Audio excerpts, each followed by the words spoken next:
Conditional sentence আমরা ব্যবহার করে থাকি এবং মূলত আমি এখন আলোচনা করব ইফ যুক্ত কন্ডিশনাল সেন্টেন্স। ঠিক আছে, ইফ যুক্ত কন্ডিশনাল সেন্টেন্স। ইফ যুক্ত কন্ডিশনাল সেন্টেন্সকে আমরা মূলত চারটি ভাগে ভাগ করতে পারি। প্রথম যে কন্ডিশনাল সেটা হচ্ছে জিরো কন্ডিশন। জিরো কন্ডিশন সেন্টেন্সের যেই সত্যটা আমরা দেখব সেটা হচ্ছে এক্ষেত্রে একটা কথা বলে রাখি, সেটা হচ্ছে ইফ যুক্ত কন্ডিশনাল সেন্টেন্সগুলো মূলত কমপ্লেক্স সেন্টেন্স। মূলত complex sentence, simple, complex, compound, তিন প্রকারের যে সেন্টেন্স আছে সেখানে কমপ্লেক্স সেন্টেন্স হচ্ছে ইফ যুক্ত কন্ডিশনাল সেন্টেন্সগুলো। ঠিক আছে, তাহলে ইফ যুক্ত কন্ডিশনাল সেন্টেন্সের প্রথম যে জিরো কন্ডিশন, জিরো কন্ডিশনটা হচ্ছে এরকম যে প্রথম অংশ যদি প্রেজেন্ট ইনডেফিনিট টেন্স হয়, পরবর্তী অংশ প্রেজেন্ট ইনডেফিনিট টেন্স হবে। তো জিরো কন্ডিশনের ক্ষেত্রে যে জিনিসটা হয় সেটা হচ্ছে সাধারণত সায়েন্টিফিক অথবা ইউনিভার্সাল ট্রুথ যেই বাক্যগুলো আছে সেই বাক্যগুলাই জিরো কন্ডিশন হয়, মানে সায়েন্টিফিক ট্রুথ এবং ইউনিভার্সাল ট্রুথ। তবে এখানে যে বিষয়টা সেটা হচ্ছে প্রথম অংশ প্রেজেন্ট ইনডেফিনিট টেন্স, পরবর্তী অংশ চাইলে আমরা ফিউচার ইনডেফিনিট টেন্সও লিখতে পারবো, কোনো ভুল হবে না। ঠিক আছে, তাহলে আমরা একটু আলোচনা করে নিই। সেটা হচ্ছে if you stay too long in the sun your skin burns. তাহলে আমরা দেখছি যে এটা হচ্ছে প্রেজেন্ট ইনডেফিনিট টেন্স। কোন টেন্স? প্রেজেন্ট ইনডেফিনিট টেন্স, এবং পরবর্তী অংশটাও প্রেজেন্ট ইনডেফিনিট টেন্সই হচ্ছে, প্রেজেন্ট ইনডেফিনিট টেন্সে হচ্ছে। আমি যদি এখানে এটাকে ফিউচার ইনডেফিনিট টেন্সও করে দিতে পারি, সেটা হচ্ছে এরকম, your skin skin will burn. ঠিক আছে, তাহলে প্রেজেন্ট ইনডেফিনিট ছাড়াও ফিউচার ইনডেফিনিটও করা যাবে। যেমন পরবর্তী আরেকটা সেন্টেন্স সেটা হচ্ছে if if it is summer it feels hot. ঠিক আছে, তাহলে আমি এটা এটা যেহেতু প্রেজেন্ট ইনডেফিনিট এবং পরবর্তী অংশ প্রেজেন্ট ইনডেফিনিট আছে, আমি এটা চাইলে ইট উইল ফিল হট। ঠিক আছে, ইট উইল ফিল হট, আমি এটা লিখে দিতে পারি, মানে এটা হচ্ছে ফিউচার ইনডেফিনিট হয়ে যাবে। ঠিক আছে, তাহলে আমাদের যে জিনিসটা মনে রাখতে হবে সেটা হচ্ছে কন্ডিশনাল সেন্টেন্স যখন জিরো কন্ডিশন, যেগুলো সায়েন্টিফিক অথবা ইউনিভার্সাল ট্রুথ হবে, সেই সেন্টেন্সগুলোর ক্ষেত্রে আমরা চাইলে প্রথম অংশ প্রেজেন্ট ইনডেফিনিট, পরবর্তী অংশ ফিউচার ইনডেফিনিট, অথবা প্রথম অংশ প্রেজেন্ট ইনডেফিনিট, পরবর্তী অংশ প্রেজেন্ট ইনডেফিনিট টেন্সে লিখতে পারবো। আচ্ছা, ২ নম্বর যে কন্ডিশন সেটা হচ্ছে ফার্স্ট কন্ডিশন নামে পরিচিত।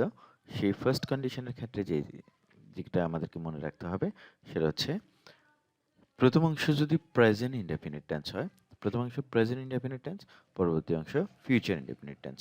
ঠিক আছে, প্রেজেন্ট ইনডেফিনিট টেন্স, পরবর্তী অংশ হচ্ছে ফিউচার ইনডেফিনিট টেন্স।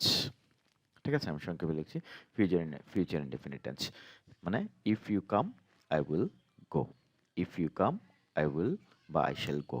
তাহলে এটা হচ্ছে প্রেজেন্ট ইনডেফিনিট, এই অংশটা হচ্ছে প্রেজেন্ট ইনডেফিনিট টেন্স, আর পরবর্তী অংশ হচ্ছে কি ফিউচার ইনডেফিনিট টেন্স। আচ্ছা, এই সেন্টেন্সের নেগেটিভ হচ্ছে কি? নেগেটিভ হচ্ছে if you do not come, if you do not come I will not go. কেমন? আমরা নেগেটিভ এভাবে লিখতে পারি, কিন্তু বিষয়টা হচ্ছে if you do not come যে কন্ডিশনটা, মানে এই অংশটাকে আমরা চাইলে কিন্তু আনলেস আনলেসে কনভার্ট করতে পারি। Unless you come, unless you come, বাকি অংশটা একই থাকবে, বাকি অংশটা কি একই থাকবে। Unless you come I will not go, মানে প্রথম অংশ এখানে অ্যাফার্মেটিভ দেখালেও এই আনলেসটা মূলত নেগেটিভ। মনে রাখতে হবে আনলেসটা মূলত নেগেটিভ এবং পরবর্তী অংশ নেগেটিভই হবে। কেমন? তাহলে ফার্স্ট যে কন্ডিশন সেটা হচ্ছে কি if you come I will go, প্রথম অংশ প্রেজেন্ট ইনডেফিনিট, পরবর্তী অংশ ফিউচার ইনডেফিনিট টেন্স। আরেকটা স্ট্রাকচার সেটা হচ্ছে প্রথম অংশ যদি প্রেজেন্ট পারফেক্ট টেন্স হয়, প্রেজেন্ট পারফেক্ট টেন্স হয়, পরবর্তী অংশ ফিউচার ইনডেফিনিট টেন্সই হবে। প্রথম অংশ প্রেজেন্ট পারফেক্ট টেন্স, যেমন if you have come I will go. মনে রাখতে হবে এখানে হ্যাভ আসবে না কিন্তু। হ্যাঁ, তাহলে প্রথম অংশ প্রেজেন্ট ইনডেফিনিট অথবা প্রেজেন্ট পারফেক্ট টেন্স হলে পরবর্তী অংশ ফিউচার ইনডেফিনিট টেন্স হবে। ইফ যুক্ত কন্ডিশনাল সেন্টেন্সের ইফ যুক্ত অংশ যদি প্রেজেন্ট ইনডেফিনিট অথবা প্রেজেন্ট পারফেক্ট টেন্স হয়, পরবর্তী অংশ কি হবে?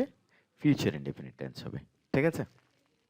আচ্ছা, আমরা পরবর্তীটাতে যাচ্ছি, সেটা হচ্ছে সেকেন্ড কন্ডিশনাল। ঠিক আছে? সেকেন্ড কন্ডিশনাল যে জিনিসটা আমরা দেখতে পাবো সেটা হচ্ছে প্রথম অংশ ফার্স্ট, প্রথম অংশ first indefinite tense. If you came, if you came, যেহেতু এই সেন্টেন্সটা হচ্ছে ইফ যুক্ত ক্লজটা হচ্ছে ফার্স্ট ইনডেফিনিট টেন্স, তাহলে হচ্ছে কি ইফ ইউ কেম হচ্ছে এখানে first indefinite tense. First indefinite tense হলে পরবর্তীতে আমাদেরকে যে ক্লজটা লিখতে হবে সেটা হচ্ছে subject, subject plus should, would, could অথবা মাইট, এবং এরপর ভার্বের বেস ফর্ম। তাহলে সাবজেক্টের পরে শুড, কুড, উড, মাইট, মাইট এবং এরপর ভার্বের বেস ফর্ম। ঠিক আছে? তাহলে এখানে কি মনে রাখতে হবে সেটা হচ্ছে প্রথম অংশে যদি ফার্স্ট ইনডেফিনিট টেন্স হয়, পরবর্তী অংশে সাবজেক্ট, সাবজেক্টের পরে শুড, উড, কুড, মাইট এবং তারপর ভার্বের বেস ফর্ম। ক্লিয়ার? আচ্ছা, এর পরের যে এক্সাম্পলটা সেটা হচ্ছে if I were you, if I were you. সাধারণত এটা একটা কন্ডিশনাল সেন্টেন্স এক। নাম্বার 2 হচ্ছে আই এর পরে সাধারণত ওয়াজ হওয়ার কথা, আই এর পরে ওয়াজ হওয়ার কথা, কিন্তু এখানে হলো ওয়ার। কেন? ওয়ার হয় সাধারণত কল্পনা বুঝাইতে, ইমাজিনেশন, ইমাজিনেশন বোঝানোর জন্য সাধারণত ওয়ার হয় আয়ের পরে। মানে যে কোনো সাবজেক্ট, এখানে সাবজেক্ট আই হতে পারে, হি হতে পারে, শি হতে পারে, দে হতে পারে, ইট হতে পারে, যাই হোক না কেন, তারপর টু বি ভার্ব হবে ওয়ার। কেমন? ইফযুক্ত সেন্টেন্সে if I were you I would do the real task. ঠিক আগের মতো এটা পাস্ট ইনডেফিনিট টেন্স, পরবর্তী অংশ হচ্ছে সাবজেক্টের পরে শুড, উড, কুড, মে, মাইট এবং ভার্বের বেস ফর্ম। ঠিক আছে? ভার্বের বেস ফর্মটাই হবে। আচ্ছা, আমরা পরবর্তী কন্ডিশন সেন্টেন্সে যাচ্ছি, সেটা হচ্ছে থার্ড কন্ডিশন। থার্ড কন্ডিশন মানে যেটা এখানে আমরা একটু খেয়াল করি সেটা হচ্ছে এই সেন্টেন্সটা হচ্ছে ফার্স্ট পারফেক্ট টেন্স।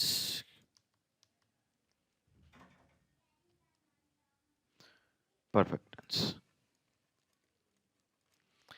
তাহলে প্রথম অংশ ইফযুক্ত ক্লজটা হচ্ছে ফার্স্ট পারফেক্ট টেন্স, পরবর্তী যে ক্লজটা সেটা হচ্ছে সাবজেক্ট, সাবজেক্টের পরে হবে উড বা কুড বা মাইট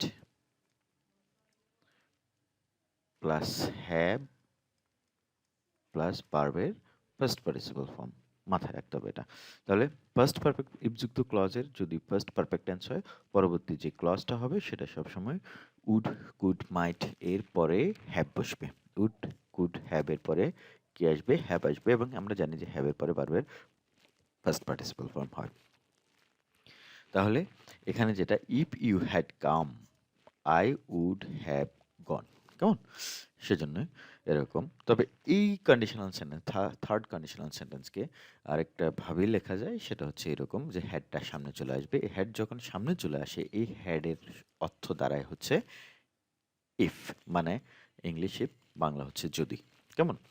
had she known it before she would have not mistaken. সে সে যদি পূর্বে এটা জানতো তাহলে এই ধরনের ভুল করতো না। তাহলে এই যে কথাটা আমরা বলছি, মানে এখানে হেডটা সামনে চলে আসছে, হেডটা সামনে চলে আসার পরেও এটা ইফ যুক্ত কন্ডিশনাল সেন্টেন্সে এখানে এই হেডটা যদি অর্থে ব্যবহৃত হচ্ছে। এক্ষেত্রে একই রকম স্ট্রাকচার, হেডের পরে ভার্বের first participle form, had plus subject plus ভার্বের ফার্স্ট পার্টিসিপল ফর্ম, মানে এটা হচ্ছে ফার্স্ট পারফেক্ট টেন্স, পরবর্তী অংশ হবে would have, could have plus কি হ্যাভ এবং ভার্বের ফার্স্ট পার্টিসিপল ফর্ম। তাহলে ইফযুক্ত কন্ডিশনাল এই পর্যন্তই। ধন্যবাদ সবাইকে।